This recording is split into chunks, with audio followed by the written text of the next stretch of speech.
How are you today? It's time for Japan Outpost. I'm Yuka House. As usual, I'm going to take you to a new place. Let's find out. Can I have your name, please? It's Stephen Little. Hi, Steve. So, will you tell me about your society? Well, I belong to the Manchester Model Railway Society, which celebrates its 90th anniversary this year. And it's typical of many British model railway societies. It has a number of members that work in different scales, so different size of model and different prototypes. So the younger members, some of whom are actually driving trains, model the trains we see every day. Older members tend to model the trains they saw in their youth, so I have some British models from the 1950s and 60s. But more recently I've become very interested in Japanese railways, and so I'm at the moment planning to build a model of Japanese railways.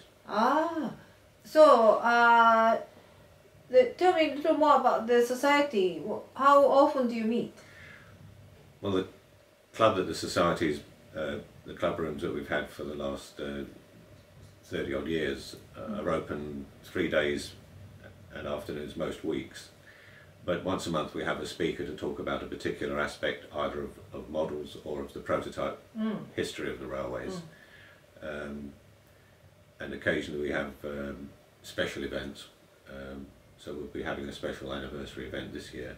We've also organised model railway exhibitions in Manchester since before the Second World War, since the 1930s really. Really? And we'll be having an exhibition at the end of this year. Oh, I see. And then I understand you created this? I took over the magazine, which is now, I think, this is the 905th monthly issue.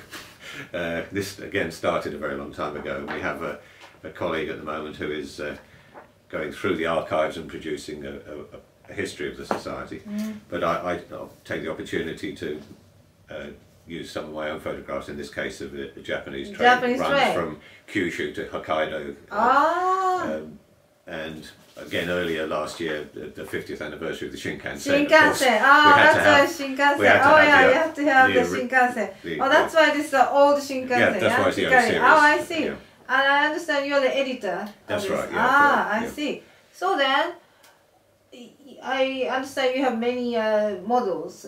Would you show us some of the models? Yes, I started some years ago. Now, when I first went to Japan, of course, and travelling for work, I was using the Shinkansen, so my first models were some of the then current Shinkansen. But as I travelled further in Japan, I started to get interested in some of the smaller local railways. So, for example, a few years ago I travelled on the Kansai main line from Nara through to Nagano, and a little local diesel, fairly modern, built for the secondary lines to be economical.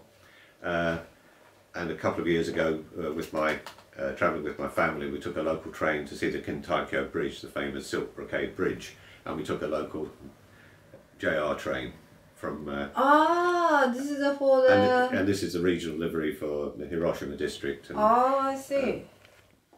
So... and then you have more? And more, yes. There's also a number of private railways and the different manufacturers of some of these. So this is a model of the Kintetsu Railway, which is one of the larger private railways in the Kansai area. Quite a distinctive livery. This is one of their standard types. And and then another railway which is I think has a very attractive livery, is the Hankyu, which Kintetsu.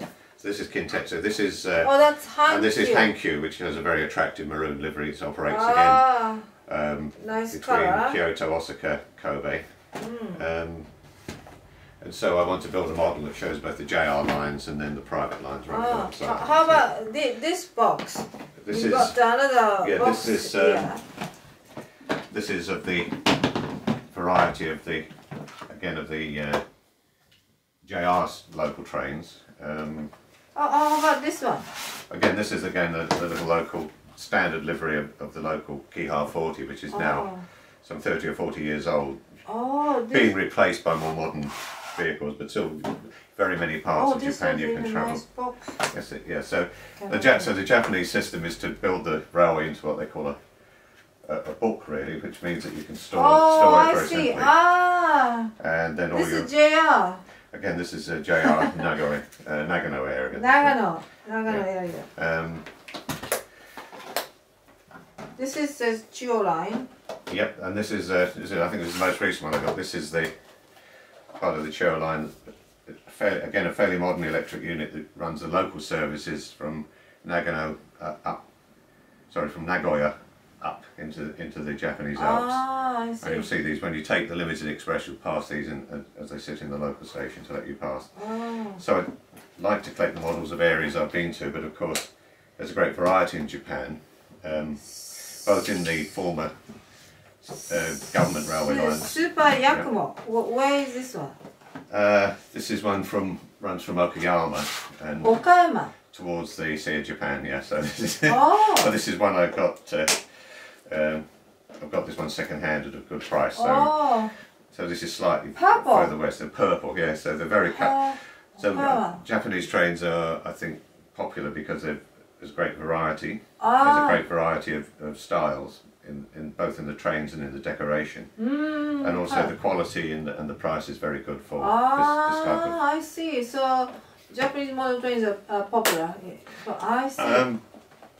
Yeah, they're popular because of those qualities, but it's still, I think, a minority. Minority within the UK. Yeah. And of course, in Europe, the problem is that there's a very, very strong market in Japan, and Europe is a small market. So very often, when a limited edition comes out, it sells very quickly. So in the catalogue, many of the trains are not available. There's a few at a time. They're all sold out already. So the trick is you must go to Japanese websites, and from the Japanese retailers you can order directly. So when a model is coming, you can book ahead, and then you get the model. Wow! Otherwise, so keen. Wow. Yeah. So what kind of price range are these? Well, a single car train. Might retail, I suppose in Japan it would be equivalent of £35–45. But by the time it arrives in the UK, it's about maybe 40% more.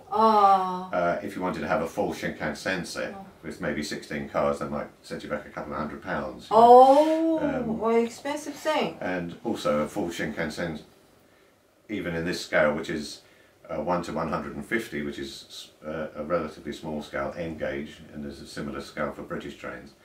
It would still be getting on for 9 feet long. So many people model the smaller local railways because you can produce a very nice compact model of a Japanese local line with the buildings and the trains, etc. So what are these small ones? Well, these are the containers, and you can see they're Japanese transport companies. These are actually ordered from Germany, but you can buy the container wagons with or without the containers, and then you can add the containers. So I also have. Look! Wow, container. Look at this. That's the. Yeah. Very Japanese. Well, this is very. Yeah, these are all. These are international, and these are obviously the Japanese ones. Where did you buy this? Mostly in Tokyo, but some of them. Tokyo! You bought them in Tokyo. Okay. There's a number of good model railway shops around Akihabara. Yeah. Actually, both new and second hand. One thing. I see. How do you find while you are in Japan where to find these model trains? Nowadays, I mean, it used to be that the trick was to ask a taxi driver, show them a picture of the catalogue, and ask the taxi driver. But now, of course, you can go online. And there's companies like Yodobashi Camera who are all over the country, and they have a model railway section. They do. Yeah. And the advantage there is if you're in Kansai, then you'll get the trains that run in Kansai. I see. My problem is I'm often in Tokyo, but I'm modelling the trains that run around Osaka, Kobe, which you can buy there, but it's easier to buy those, obviously. So it's not very easy then? Because of the way that the production is, it's, as you say, models are available for a few months at a time, and then they're all sold, and then maybe 2 or 3 years before they make the model again.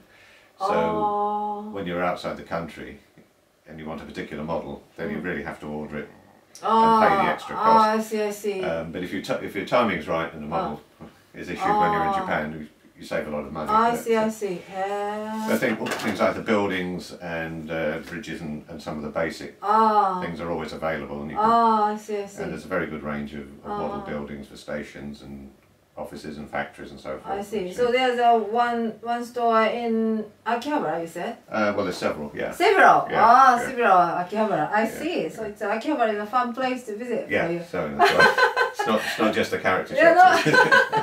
Very good. I see. Okay.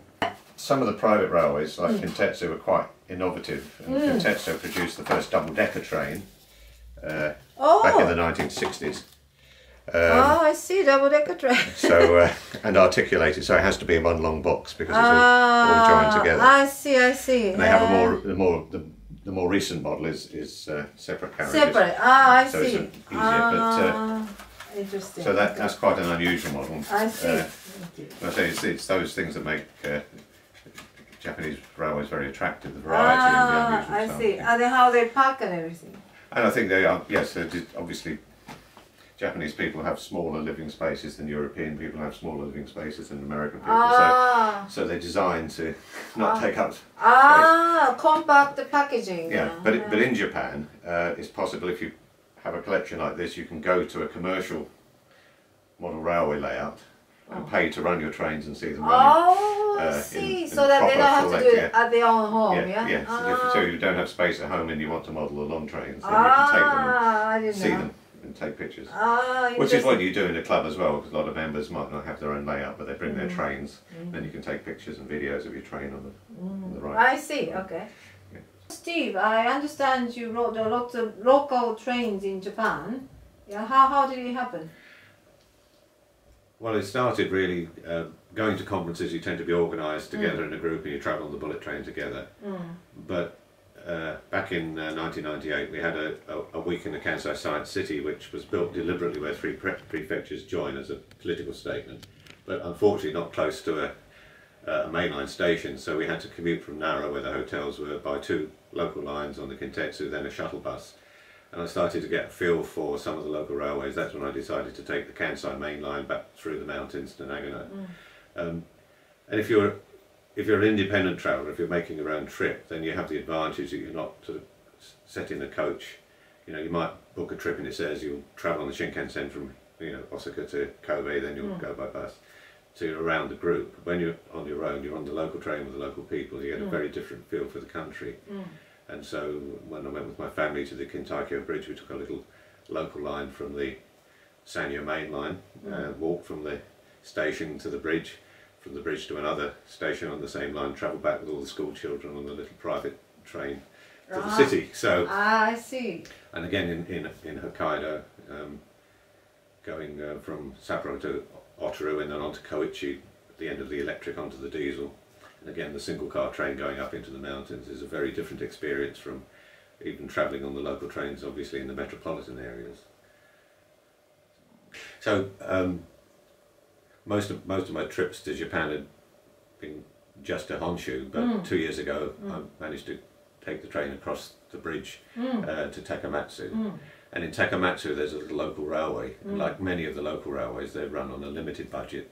So they were very famous for having old trains until recently, even wooden-bodied trains from the 1930s. So I was able to ride in a 1960s, admittedly non-air-conditioned train, but that was okay, it was early in the year. And then to see the wonderful Ritsuren Koen, and then to travel back from there, from the North Gate, on the local JR line. So you can mix the mainstream sightseeing, if you like, with some very interesting aspects of local transport in Japan. And it gives you, I think, a much richer experience. So that kind of older train will be more interesting for people like you. Yeah, I think a lot of enthusiasts like to see the older trains. I mean, they also like to keep up to date with the latest Shinkansen, but I think it's something which we've probably lost in most European countries now because things have become much more organised and modernised. But in Japan, those so-called third sector railways, which have been handed over to local government and separated from the JR commercial operations, have a quality which is only 1 or 2 places in the UK that survives. I'm thinking of the Bletchley to Bedford line is one example, and that's going to be modernised very soon. There are more of those in Japan, you think? Oh, very much so. Ah, I see.